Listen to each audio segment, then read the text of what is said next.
248 illegal guns, 20 firearm silencers, hand grenades, and over 1 million rounds of ammunition seized in California. We're going to discuss this. We're going to discuss a buddy of mine having 2 illegal Thompson SMGs and how he needed to keep his mouth shut about it. Then we're going to talk about an illegal gun bunker that was literally one of those stories about how loose lips sink ships. Let's get started. A California man was found with 1 million rounds of ammo and 248 illegally owned guns in his house, state authorities say. Boy, look at that. Look at them all laying out there on the pavement. A buddy of mine, he had his stuff confiscated once, and he said the feds do not care to ruin it. They broke latches off of toolboxes and all sorts of stuff. So yes, here is a pretty much a priceless collection laying on the ground because the feds got a hold of them. And I do see an SMG in there. So this is going to have a common thread here shortly. A man was arrested after agents found 248 guns and 1 million rounds of ammo in his California home. The state attorney said that he also had 3,000 magazines and several grenades in his home. Now, these grenades are going to prove to be inert, but now the magazines, they probably wouldn't be as big of a deal if it wasn't California. The weapons included 11 machine guns, 133 handguns, and 60 assault rifles, which, you know, that is such a generic term. Yeah, they're probably just trying to spin some fear. A man in Richmond, California was arrested last month after authorities found an illegal cache of 248 guns and 1 million rounds of ammo in his home. Yeah, I'm jealous of that 1 million. The state attorney said on Thursday, Attorney General Rob Bonta said in a statement that the man who was not named was legally prohibited from owning guns in California. This is where I hate this. I waited a week to spill this story, hoping that more detail would come out, because I want to know why this man was a prohibited person. It says it's in California, so it's probably one of their laws. It doesn't say anything about federal. So law enforcement officials who searched the man's home on January 31st found, well, there's that list again. I'm not going to read it to you a second time. And so they go on to list the 1 million rounds of miscellaneous caliber ammunition and dozens of rifle receivers and pistol frames. So, you know, this being California, those frames and receivers are probably something worth note. Several grenades were also discovered, but they were determined to be inert by local bomb squads per the statement. You know, I used to go to flea markets and stuff all during the 80s and 90s, and those inert grenades, you could find them, you just pick them up, look at the bottom of them, they drilled out. So all it was just your metal casing, your frag material.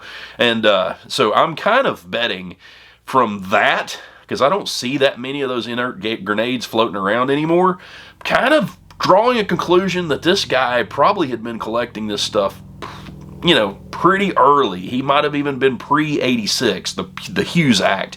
And we're going to talk about that again here in just a little bit. The man's home also contained 20 silencers and 4 flare guns, it said. In our efforts to retrieve guns from a prohibited individual, we found hundreds of allegedly illegal weapons and approximately 1 million rounds of ammunition. The authorities did not disclose the man's address. The state's Armed and Prohibited Persons System, established in 2006, tracks people who lawfully bought and owned firearms but were later barred from possessing them. So, without much more information, we can only speculate. So, was this an older guy that had a lot of this stuff before 1986? Maybe his doctor, you know, deemed him mentally deficient or something like that. Or maybe the dude goofed up and actually broke some kind of law. But apparently they wanted to issue a search warrant, and they went in and found all of this. Man, I am completely jealous of that hoard. I mean, that is an absolute cache of firearms. I would enjoy that immensely. And I would just keep my mouth shut about it. So let's go ahead and go into the second story. Now, there was a fella that I used to know, and I used to go to his store all the time, and I had a really good relationship, but I only knew him from across the counter. So after some time, him and I talking and chatting, he decided to confide in me that he had 2 full auto Thompson SMGs. Now, these SMGs, one of them belonged to his father and one of them belonged to him. So before 1986, they had purchased those 2. Well, in 1986, when Well, I'm just going to word it his words. He said, well, when Reagan signed Hughes, me and my dad sat down. He said, we grabbed a cold beer and we sat down and we talked. And he said, are we going to register these things? And they both came to a consensus that they weren't going to register these. Now, when his father passed away after 1986, he suddenly had 2 full auto SMGs, and he confided this in me. Me literally only knowing him across the counter, I guess, maybe I had a little repertoire, but I really do not think that he should have told me that. I'm a like-minded individual, and guess what? I'm going to shut my daggum mouth. But had I not been one of those people that's going to shut my daggum mouth, he might have taken 2 full auto Thompson SMGs and turned them into a prison sentence. So, he has long passed. So I will tell his story. I knew nothing about his family structure, so I don't know where those 2 Thompson SMGs went. I have no clue, and I'm not saying anything. But now this guy, I've got to absolutely include this in here. I really enjoyed the guy. I hate that he's passed away. But while I was thinking about this story, one of the funniest things that ever happened, he owned that business.